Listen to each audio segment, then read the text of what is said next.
All right. So we are live here. I'm going to be streaming a new thing that I decided to do. I thought it was time to sort of introduce another world region to my National Wrestling Commission universe. And I don't know whether I'll be doing like regular cards for them, but every once in a while, like something will pop up.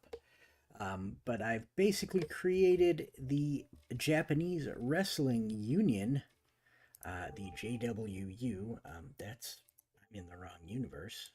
I gotta go to my NWC universe. But I have created the Japanese Wrestling Union. It is big in Japan, not big anywhere else. Founded by Ricky Dozan, just sort of like the JWA, in year 9 of the NWC. So I decided to throw that in there. I got a nice little logo for it. Um,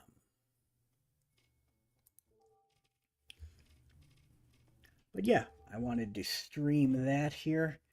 Oh, you're still looking uh, at the intro screen, the FG Assistant Patreon banner. And again, I am using FG Assistant. If you're interested, you can find more info at patreon.com/FG Assistant. And this is what I meant to show you, but my stupid ass forgot that you were looking at the other thing. So I have created this Japanese Wrestling Union in year 9. It was founded by Ricky Dozan. It's only in the regions of Japan, so all of the Japanese regions, it is an institution because um, it's the only wrestling in Japan that isn't sumo. And I don't know how often I'll run it, like I said, but we'll see. And we have got 4 matches tonight, but one of them is going to be a 2 out of 3 falls match. So, JWU card 1. So, our opener is the Great Togo, and he is going to be facing outsider Roy Welch. And all of these are like a Japanese wrestler versus an outsider. Jason is here. Welcome, Jason PDSI. Yes. Jason is asking about the Bootlegs of Wrestling set, asking if I am extending the offer for physical bootlegs till Sunday. Yes, you have till Sunday to get in your payment for physical cards.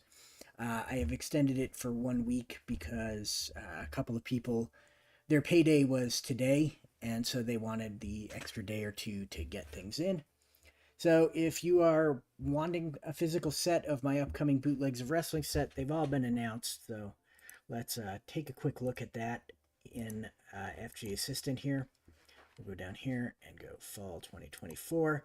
So these cards here, you've got 8 cards. You've got Bert Asariti, Dick Shikat, Ed Don George, Gene Kaniski, Larry Shane, the Mongolian Stomper, Ray Steele, and Sandor Zabo.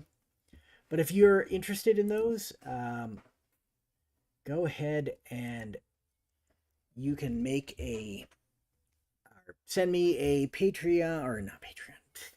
You can PayPal $35, pay postage page anywhere in the continental U.S., and it's failure at myself.com is the PayPal address.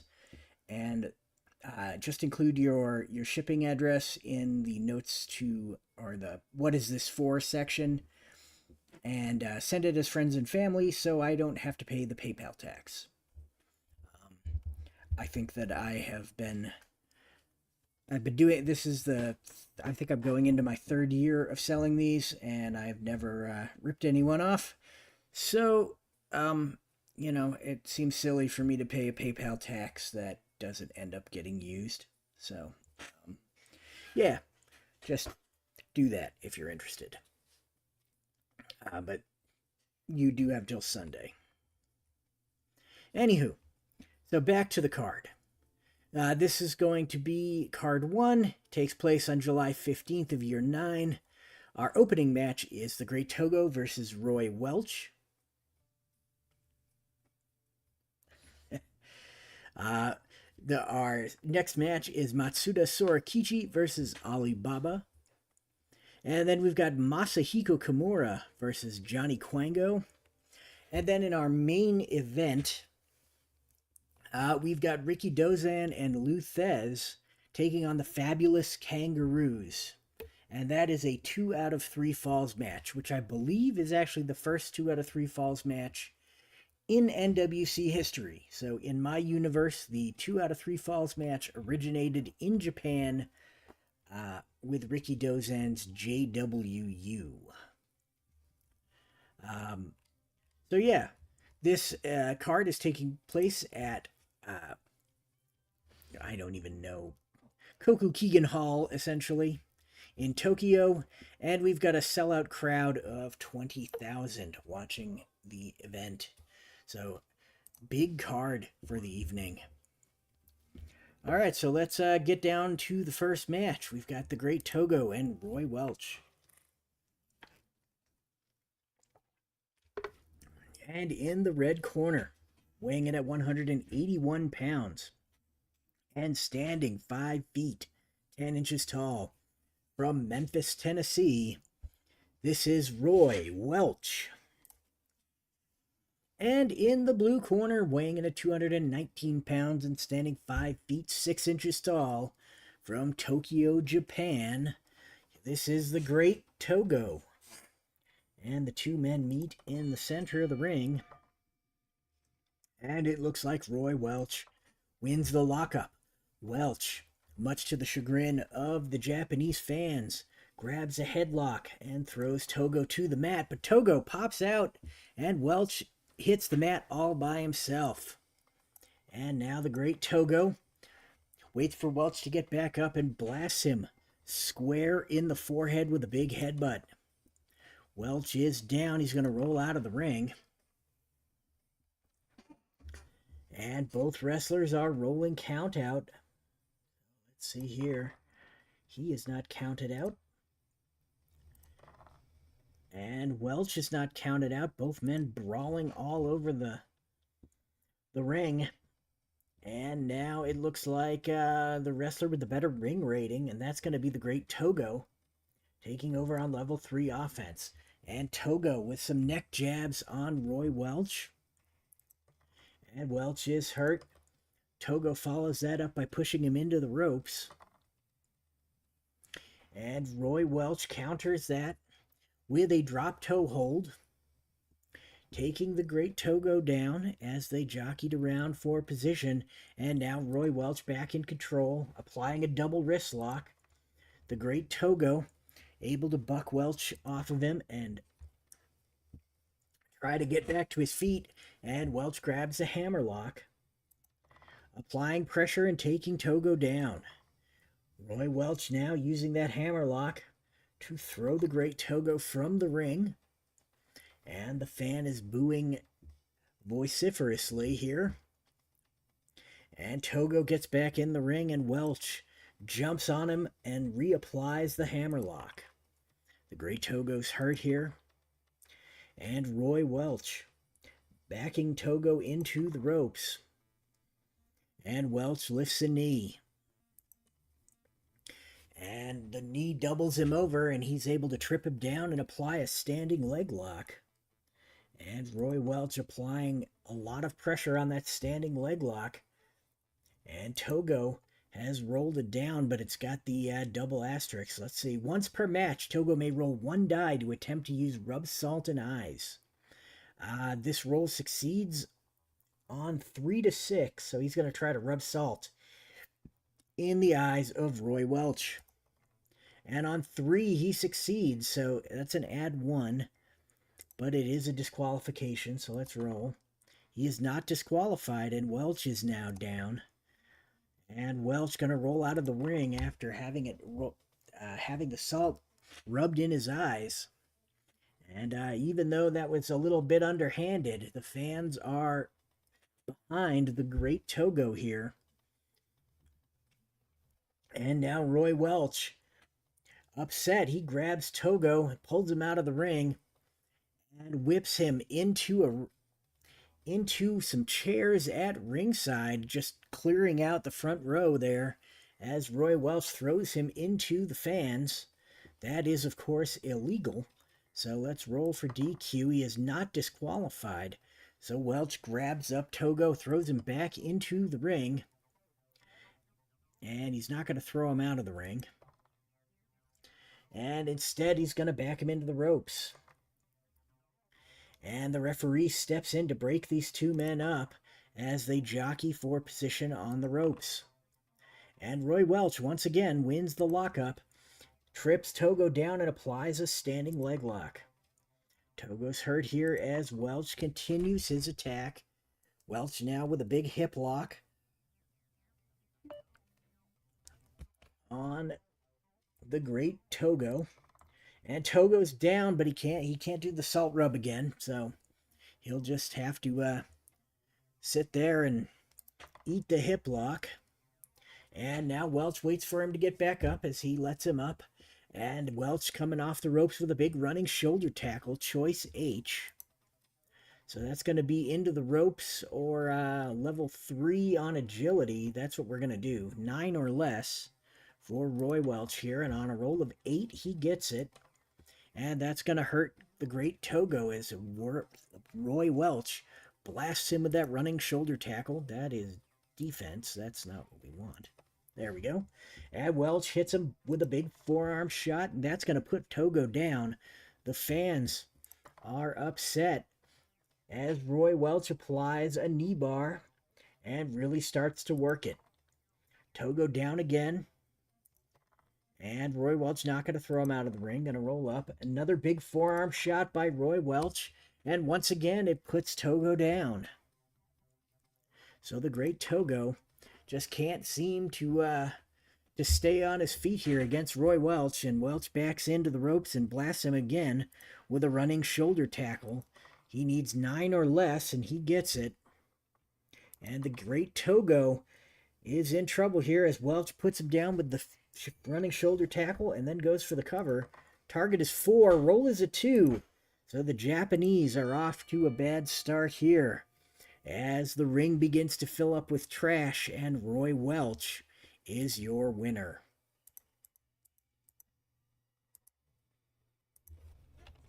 And that was a running shoulder tackle. And let's see, that was a 2-star match. And Welch wins the first ever wrestling match in Japan.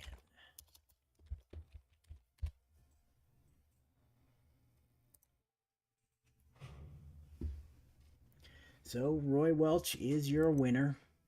Our second match is going to see Matsuda Sorakichi facing the Turk Alibaba.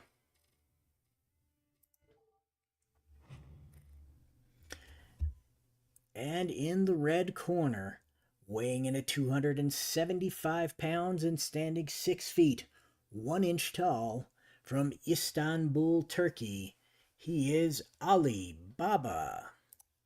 And in the blue corner, weighing in at 175 pounds and standing 5 feet 7 inches tall, from Tokyo, Japan, Matsuda Sorakichi.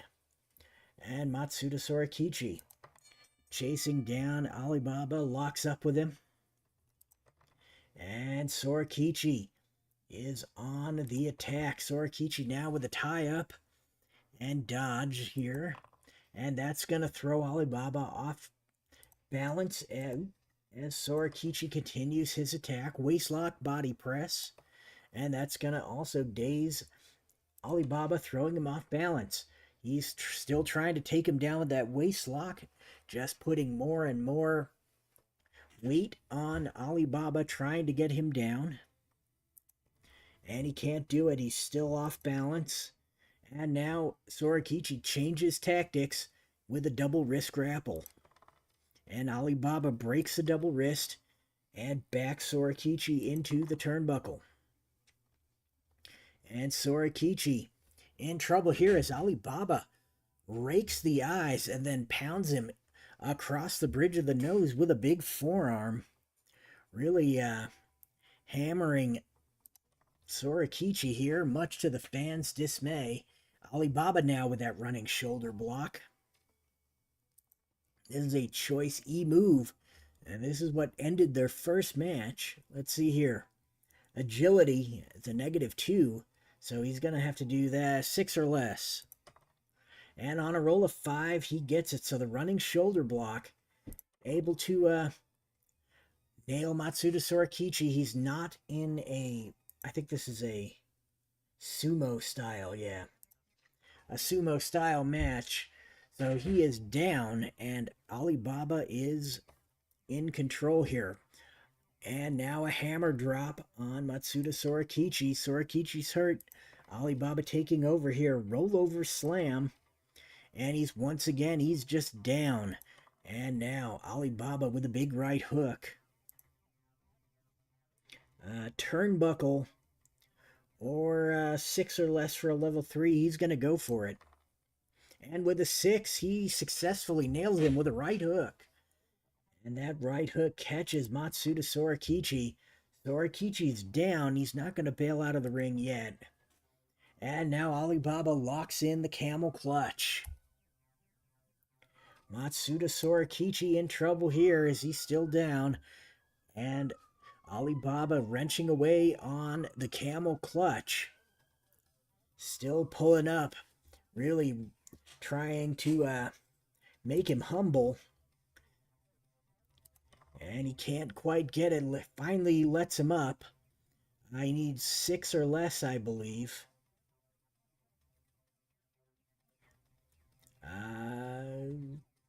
Yep, 6 or less. He's going to try for it again. And on a roll of 9, this time Sorakichi able to block that right hook and apply a hammerlock. Alibaba is dazed. Sorakichi, a leg and shoulder throw. This is an agility move. He has the agility. So he's able to throw Alibaba. Alibaba able to make it back to his feet, but Sorakichi quick to move back in and apply a hammerlock. Alibaba able to counter the hammerlock and tries a backdrop. Somebody is fire truck. Anyway, he's got the backdrop, and that is not going to work. Matsuda Sorakichi way too agile, able to sidestep the backdrop and apply a half Nelson, trying to take him down and pin his shoulders to the mat with the half Nelson. Alibaba is down, but he's close to the ropes. He breaks the half Nelson and rolls out of the ring. Alibaba takes a quick breather, gets back in, and Sorakichi is all over him, applying a hammerlock. And this time Alibaba, not only is he able to avoid the hammerlock, he counters that hammerlock, wrenches it for a bit, and begins to mount an attack of his own, starting with a big rollover slam on Matsuda Sorakichi. Sorakichi is hurt, and Baba now with a judo chop to the throat. And that's going to daze Sorakichi. And now a punch to the head. That's a power move, and that will work. So Matsuda Sorakichi able to counter the punch to the head. And he grabs the wrists with a double wrist grapple. Alibaba able to break free from that and back Sorakichi into the ropes. Sorakichi can't get anything done, and Alibaba grabs Sorakichi by the hair and just kind of throws him off the ropes and onto the mat. Alibaba in control now. Big one-armed body slam. And he plants Sorakichi on the mat and waits for him to get back up. And then he goes and locks in an abdominal stretch and just starts punching Sorakichi in the ribs. Definitely not a pleasant situation for Matsuda Sorakichi here. And Sorakichi is hurt. And now Alibaba with a big atomic drop. And Sorakichi's hurt. Atomic drop again, just doubling up. He hurt again, and now he scoops him the other way with the big one-arm body slam and plants him again on the mat. Picks him back up, and this time for a rollover slam, and that is going to pin him. He has got a target of 4 here, and the roll is an 8, so Matsuda Sorikichi able to kick out. And now Alibaba throwing him out of the ring. And the referee is not happy about that at all. And not disqualifying him, though, but Sorikichi able to roll back in the ring. And Alibaba quick to jump all over him. Now series of slams, and this has an asterisk. The finisher rating increases by 1 each time it is used to a maximum of 4. So this is a +1 right now, so we'll go ahead and add that. So it's a 2 next time. So +1, so that's going to be a target of 6. Roll is a 10. So Alibaba in control here, even though Sorikichi kicked out. Gonna drop a hammer on him. And Sorikichi's hurt here. Rollover slam by Alibaba. Going for another pin. Target is 6 again. And the roll is a 7, so Matsuda Sorikichi just barely able to kick out, but he is able to kick out. And once again, Alibaba with a big hammer drop. And Matsuda Sorikichi is down. Another hammer drop. Once again, Matsuda Sorikichi is down. This time he's going to roll out of the ring. And Alibaba comes out. And Alibaba grabs a ringside chair and charges Matsuda Sorikichi, blasting him with the chair. The referee may disqualify Alibaba here. And he does not. So now Alibaba rolls him back into the ring and continues his attack. Big right hook. He's going to back him into the turnbuckle instead of going for that power move again this time. And this time, Sorikichi backed into the buckle. And, ooh, a big thumb to the eye right in the corner by Alibaba. And Alibaba is in control. Running shoulder block. This is a choice E maneuver. Plus or minus opponent's agility, so 6 or less. Let's see if he can get it. He cannot. So hammerlock 2 by Matsuda Sorikichi as he finally gets some offense in. And the hammerlock is applied. Alibaba is hurt here as Sorikichi continues to wrench it. But Alibaba able to slip free, scooping up Sorikichi and nailing him with an atomic drop. And Matsuda Sorikichi able to flip over the back in a nice display of agility. And he grabs a waist lock and tries to drop Alibaba to the mat. And Alibaba goes down here, but Sorikichi can't keep control. And the two men are back to their feet. Sorikichi now backing Alibaba into the ropes. And Sorikichi with a big hip lock off the ropes takes Alibaba down here. And once again, Baba is back to his feet, but Sorikichi already shoving him back into the ropes. And another big hip lock. Let's see if he just keeps up with that. He does not. This time applying a hammerlock instead. And Alibaba is hurt. And once again, backing him into the ropes with the hammerlock. And this time he applies pressure on that hammerlock and just uses it to kind of throw Alibaba off of the ropes. And he maintains the hammerlock as Alibaba gets back to his feet. And Sorikichi applies pressure. Alibaba's hurt here. And Sorikichi with he nails him with a big palm thrust. Alibaba's hurt here as he continues to control him with that hammerlock. And Alibaba's hurt. And this time Sorikichi with a neck roll. And a neck lock on top of that. That is a level 3 move this time. And Alibaba is hurt. So now Sorikichi with a half Nelson. Once again trying to force his shoulders to the mat. And he can't do so. Alibaba able to break free and get back to his feet. As he gets back to his feet, Sorikichi with that neck roll and lock again. And that's going to put Alibaba down. Alibaba is in trouble as Matsuda Sorikichi throws a short headbutt on the ground at Alibaba. And Alibaba able to block it and take control of the match. Sorikichi able to sidestep a backdrop and push Alibaba into the ropes. And here we go. Alibaba cannot better his position off of the ropes. And Matsuda Sorikichi in control here. Sorikichi goes from the ropes to the turnbuckle. And Alibaba manages to turn it around. And Alibaba turns it around, and some stiff chops to the throat by Alibaba. And Sorikichi is down after those chops, and Alibaba going for the cover. Target is going to be 7, and the roll is 4. So the Japanese have lost 2 straight matches in the first ever wrestling card in Japan, so things are not looking good for them. As Alibaba beat Matsuda Sorikichi with a series of chops to the throat in the corner.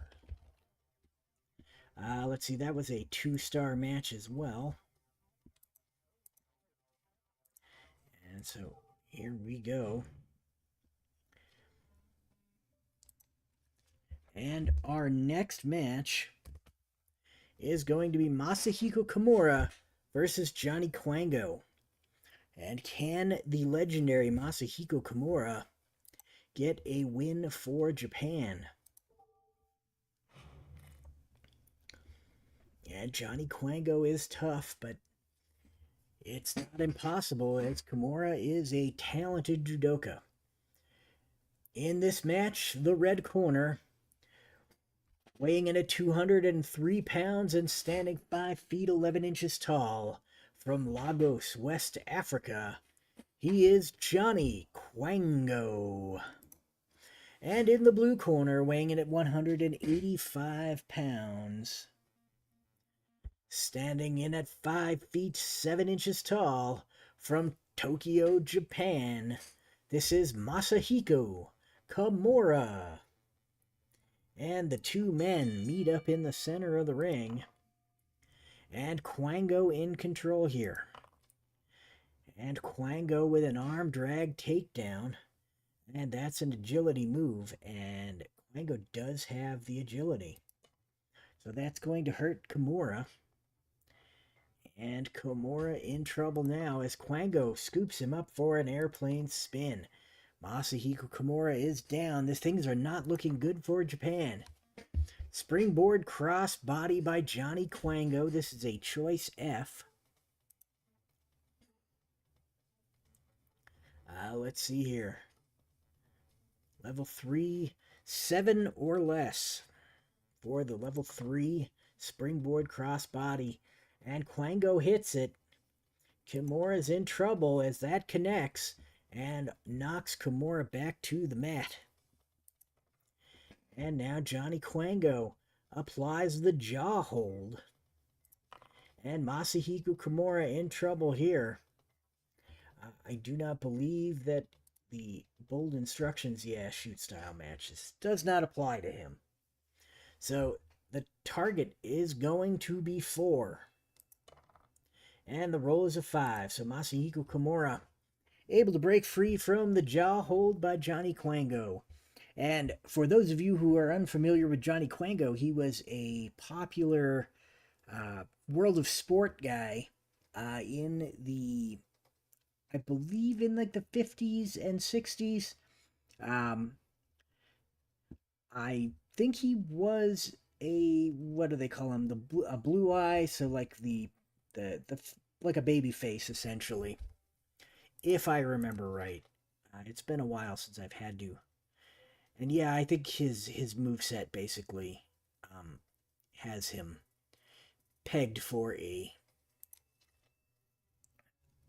blue eye. So yeah, I think he was a blue eye uh, sort of standout from West Africa in World of Sport in the 50s and 60s, if I'm not mistaken. And I don't think I am. Anyway, so back to the match. And Kimura has just broken free of the jaw hold.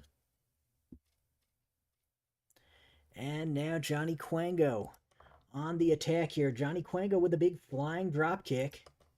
And that connects, and Kimura is down. Kimura not going to roll out of the ring. He's not that kind of fighter. And Johnny Kwango going to reapply that jaw hold. I can't quite get him in the center of the ring. He is able to grab the ropes and possibly break the jaw hold. And Johnny Kwango lets go and hits the leaping headbutt. This is a +1 finisher, so the target is going to be 6. Roll is an 8, so Masahiko Kimura able to kick out, and Kwango is in charge. And Kwango now going to the top rope. Kimura doesn't know anything about this. His judoka background does not prepare him for this. And Kimura stands back up after the leaping headbutt and turns around to see Johnny Kwango coming off the top rope with a big body press, putting him on the mat. And he is in trouble here. Target is going to be 6. Roll is a 12. So Masahiko Kimura kicks out once again. But Johnny Kwango definitely looking like he wants to continue Japan's losing ways here. Springboard crossbody. This is a choice F. So let's see here. Power is +1. So that's going to be a 7 or less. And he hits it. Springboard crossbody on Masahiko Kimura. Kimura's down. He's finally going to roll out of the ring.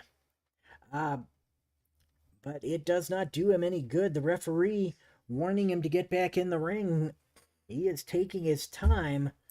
The referee may disqualify him, but doesn't. And he manages to take a breather and get back in the ring.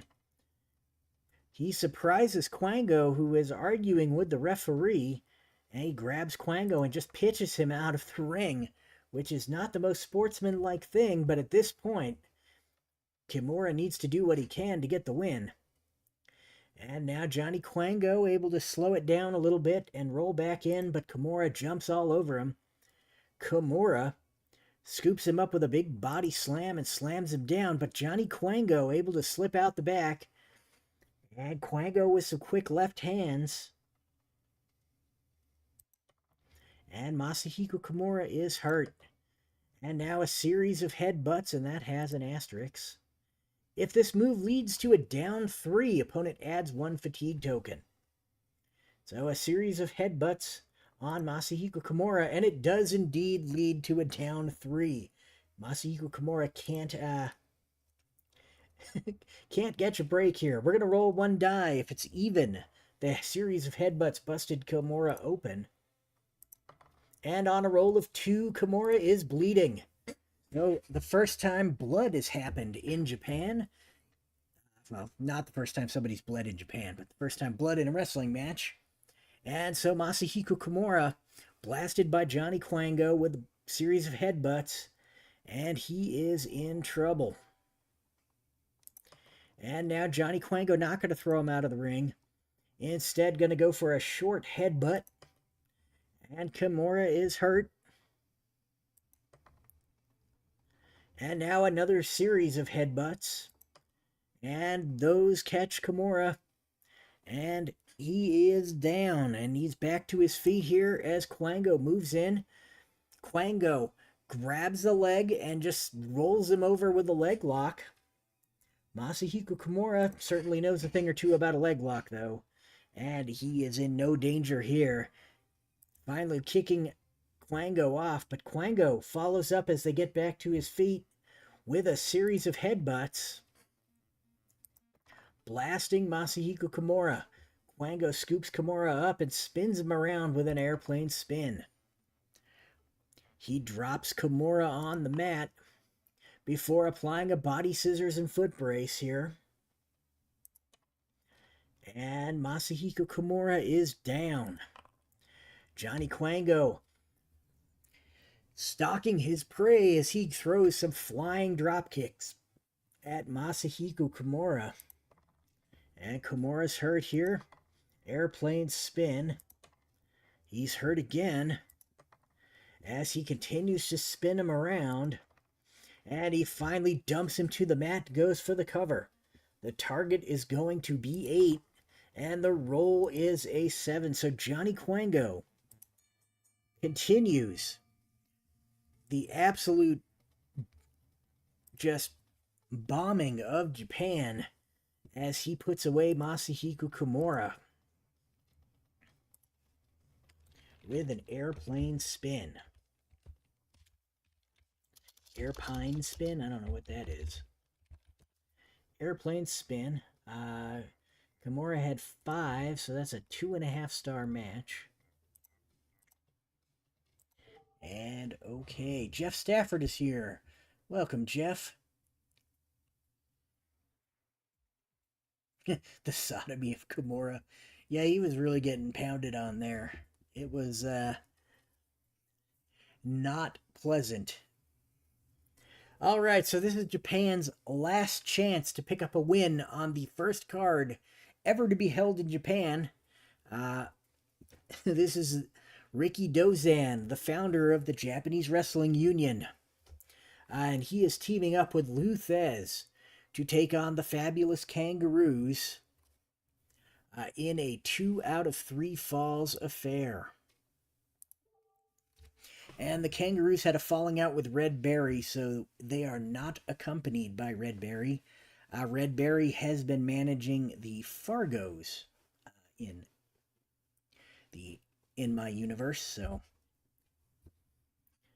anyway, back to the match. In the red corner at a total combined weight of 468 pounds, from Sydney, Australia, Al Costello and Roy Heffernan, the Fabulous Kangaroos. And in the blue corner, at a total combined weight of 481 pounds, Rikidozan and Lou Thesz. And I am going to give Thesz and Rikidozan 1 pin save. They're not going to get 2 because they're just a pickup team. So we'll go pin saves, and they will get 1. And they do not get any double team attempts. They are a pickup team, essentially. And I know the rules say that you get 2 pin saves per fall. I don't play that way. They get 2 pin saves per match. So they might not want to use them in the first fall. So we will have to see how that plays out. Strategy and all that. So we're going to start with Lou Thesz. And Al Costello is fine. And these guys don't have anything. Nope. They are good. Here we go. Rolling the dice and ringing the bell. And Lou Thesz wins the lockup. Thesz with a big side headlock on Al Costello. Costello is dazed, possibly trying for that tag. He makes it. So now Heffernan in. Heffernan breaks the headlock by grabbing one of Thesz's arms and applying an arm wringer. Thesz able to counter the arm wringer, scooping Heffernan up and spinning him around with an airplane spin.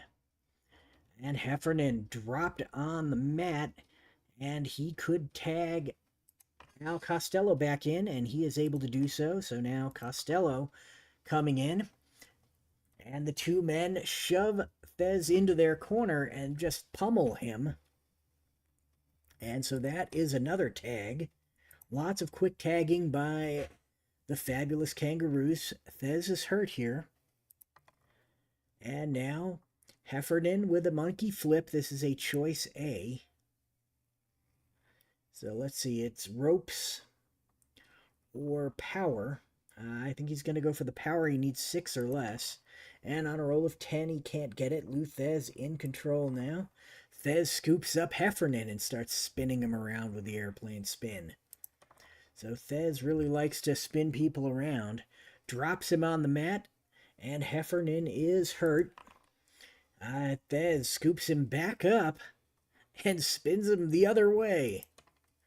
Heffernan definitely is disoriented here. Thesz using that to throw him back into the turnbuckle. And Heffernan can't do anything as they struggle in the turnbuckle. And Thesz hits a couple of shots to the ribs. Now Lou Thesz grabs a hammerlock. This is a choice C. Power is the worst rating, so 5 or less. And on a roll of 6, he is countered. So the hammerlock countered by Roy Heffernan, who applies a surfboard. And Thesz counters that. Lots of good wrestling here as Thesz grabs a side headlock. Heffernan is dazed, but he's close enough to reach his hand out and tag Al Costello. So Costello back into the ring. And Costello with a double hammer to the chest of Lou Thesz. And Thesz able to move out of the way. And Costello does not connect. Lou Thesz now attempting for that hammerlock. And let's see, on a power, so that's going to be 7 or less. And on a roll of 5, he gets it. Oh, Costello, I rolled that on Costello's dice, but it's just 2 dice, so I'm going to count that for Lou Thesz, even though it says Al Costello. And Costello's hurt. Thesz makes the tag to Ricky Dozan. And the fans erupt as Dozan comes in. And Ricky Dozan throws him down with a big hip lock. And Al Costello is hurt. Ricky Dozan into the ropes with Al Costello. But Costello able to use his momentum as they're backing into the ropes to roll him up and cover him. Target is 1. Roll is a 10. So Ricky Dozan quick to kick out. But Al Costello in control now. Costello going for that Chinese rack, a choice G maneuver. Neither of these are that great for Costello. We're going to go for the level 3 move. It's going to work on 6 or less. And on a roll of 10, he doesn't get it. Ricky Dozan, vicious side headlock. Applied to Costello. Costello pops his head out and takes Ricky Dozan down and applies a head scissor. Ricky Dozan is dazed. He's not going to go for the tag. And Costello tries to apply a hammerlock here, and he is able to do so. And Ricky Dozan able to spin out of the hammerlock. Ricky Dozan tries for a short headbutt, but can't quite get it. Al Costello going for that big backbreaker slam on Ricky Dozan, and he catches him. And he's going for the cover. The target is 2. The roll is a 7. And now Al Costello in control, going to tag his partner, Roy Heffernan, coming in with a big flying tackle. And Ricky Dozan is hurt here. Another monkey flip. And ropes of A or power of -1, so 6 or less. And on a roll of 9, he can't get it. Ricky Dozan takes control, throws Heffernan down with a hip lock, and goes for the cover. Target is 2. Roll is a 3, so Ricky Dozan almost able to cover Roy Heffernan with the hip lock. And Ricky Dozan in control here. He lifts Heffernan up and drops him with a big pile driver. Target is going to be 3. Roll is a 4. So once again, Heffernan just barely able to kick out. Ricky Dozan makes the tag to Lou Thesz. Thesz comes in scoops up Heffernan with a release power bomb. 7 or less. And on a roll of 8, Heffernan able to avoid being power bombed, able to lift Thez up and backdrop him. And then Heffernan hits a kangaroo kick on Lou Thez. Thez is hurt here. And Heffernan applies a surfboard. Thez able to counter the surfboard and hits a takedown to head scissors. That will work. And Heffernan is hurt. And he backs him into the turnbuckle. Now he's going to roll up. And he applies a side headlock. Heffernan is dazed, but close to his corner. And he is not able to tag as Lou Thez continues to wrench that side headlock, but pulling him back away from his corner. And Heffernan fights his way back, trying to make that tag. And he is able to do so. So Al Costello comes in. Costello backs, or Heffernan and Costello able to back Thez into their corner and make another quick tag. And they beat down Thez, and Heffernan goes for the cover. Target is 2, roll is a 6. Lou Thez able to kick out. And now Roy Heffernan climbing to the top rope. Gonna jump on Lou Thez here. And Thez able to European uppercut Heffernan as he comes down, just absolutely flooring him. And now Lou Thez in control. Thez trying for that release power bomb again. We're going to go for the power rating. It's going to work on 7 or less. And on a roll of 6, he gets that release power bomb off on Roy Heffernan. Heffernan is hurt, and he tags back into Ricky Dozan. And Ricky Dozan throwing Heffernan down with a hip lock, going for the cover. Target is 4, roll is a 5. Roy Heffernan just barely able to kick out of this one. Now Ricky Dozan scoops him up and drops him with a pile driver. Target is 5, roll is a 6. Once again, Roy Heffernan able to avoid the pinfall. We're going to roll 1 die to see if that pile driver dropped him on his head and busted him open. And on a roll of 3, he is not busted open. Ricky Dozan still in control, though. Applying some body scissors on Roy Heffernan. And forcing Heffernan's shoulders to the mat. Target is 6. Roll is a 6. So Roy Heffernan is pinned by Ricky Dozan in the first fall. I'm going to note this down. So,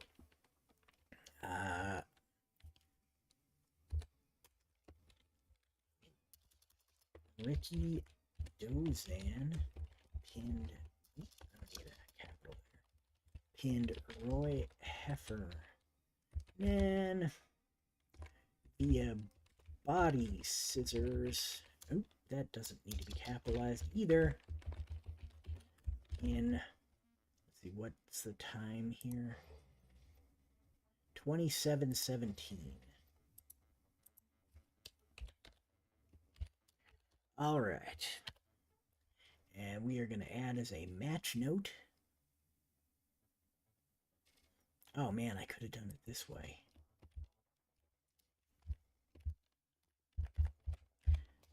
We'll get rid of that. Insert blue corner. Oh, it just puts it on the end. That's right, it was impossible to figure out the, Oh, it doesn't. Okay, well, whatever. That's fine. We'll just leave it like that. Match note added. All right, so we're going to start this up again. Everybody's going to get 1 less fatigue because they had some time to rest. Costello doesn't have any, and Thez has 1, so now he doesn't have any. And it's still Ricky Dozan and Roy Heffernan in there. And they lock up for fall 2. And neither man can get the upper hand here, as they jockey for position some more. And Again, they're just fighting each other all over the ring. Somebody has got to win here. And it is Ricky Dozan finally taking control and blasting Roy Heffernan with a series of chops. And Heffernan is hurt here. Ricky Dozan applying a knee lock. Choice E. Let's see. Agility is -2. Power is -1. 6 or less, though. Let's see. He's going to try for it. And on a roll of 7, Ricky Dozan can't get it. And Roy Heffernan able to break free from the knee lock. And as they get back to their feet, he hits a big jumping head cracker on Ricky Dozan. Ricky Dozan able to avoid the head cracker and try a headbutt of his own. And Roy Heffernan able to avoid the headbutt and hit a big catapult smash on Ricky Dozan. And Costello's in after the catapult smash, and Ricky Dozan is hurt. They're going to go for the double team here. Double team. This is hurt. Double team hurt. So they're going to use up a double team attempt. And they hit with a big double backdrop on Ricky Dozan. And Costello is in control here. And Costello going to back Ricky Dozan into the ropes. And the referee is quick to move in and take control. And the referee separates them, and Ricky Dozan wins the lockup in the center of the ring, applying a vicious side headlock on Al Costello. And Costello's hurt. Ricky Dozan trying again for that knee lock. He's going to go for the power this time because -3 is rough to fight with. That's going to work on 9 or less. So Ricky Dozan able to get it. And he has got that knee lock applied. And they're stretching out, trying to make that tag. And they can't do it. Ricky Dozan able to cut it off by cinching up and just barely keeping Al Costello from tagging. And Ricky Dozan able to let Al Costello up, but maintains control and backs him into the turnbuckle. And Costello hit with a series of chops straight to the chest by Ricky Dozan. And now Ricky Dozan in control here as he blasts Costello with the Ricky Dozan chop. We're going to see a pin save here.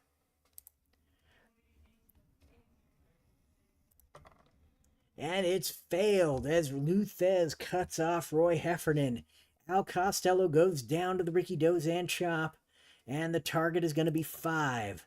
The roll is a 6, so Al Costello just barely able to kick out as Ricky Dozan scoops him back up and hits another Ricky Dozan chop. They're going to use their last pin save, trying to keep themselves from getting pinned here. And that's another failure. Thesz, once again, able to cut off Roy Heffernan. And now the target is 6. And the roll is a 6. So in 2 straight falls,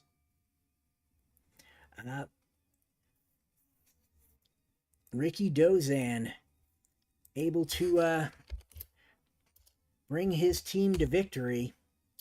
Oh, geez. Fine. Take that. And then this was Ricky Dozan. Pinned. Did he pin? He pinned Costello.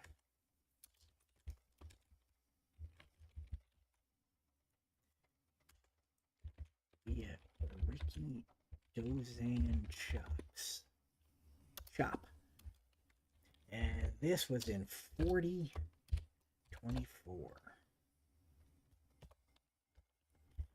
And ooh, there's an extra space there, that's why. Okay.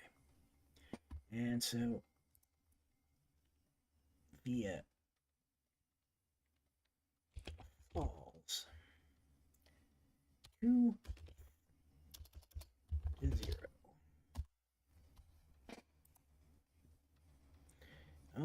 right, so there we go. Let's figure out the, so 6, 7,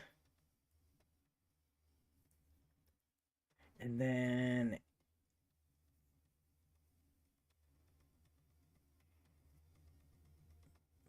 I'm gonna give it 3 stars. It was the main event. It was a 2 out of 3 falls match. And so there we go. We saw the first match to take place in Japan in my National Wrestling Commission universe. Let's go here and do this because this is pretty cool. I have enabled it so it will show you if you have the venue set up. It'll now show a picture of the venue behind the results when you go to view them, if you have it set up with an image and everything. So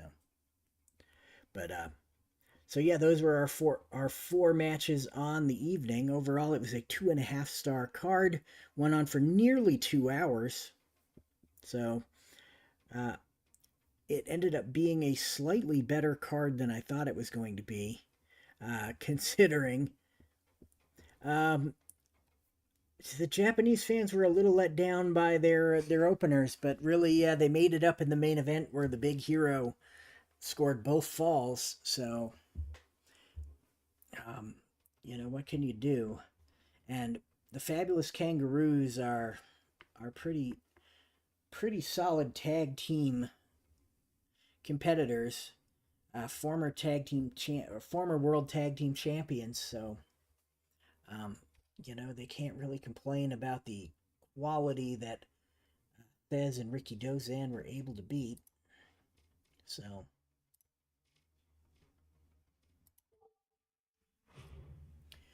well, that's going to do it for me. Jeff is asking, where can I find the double team charts? They are in, I want to say it is in Promoter Prime 2014, which I think, or I think it's 2014. I think it's one of the PDF only Promoter Primes.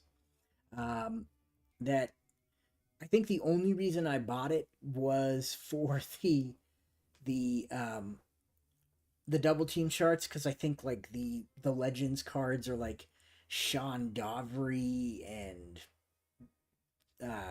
the Kizarny, people who I probably could have lived without. But it did have the double team charts, so you can't really go wrong there.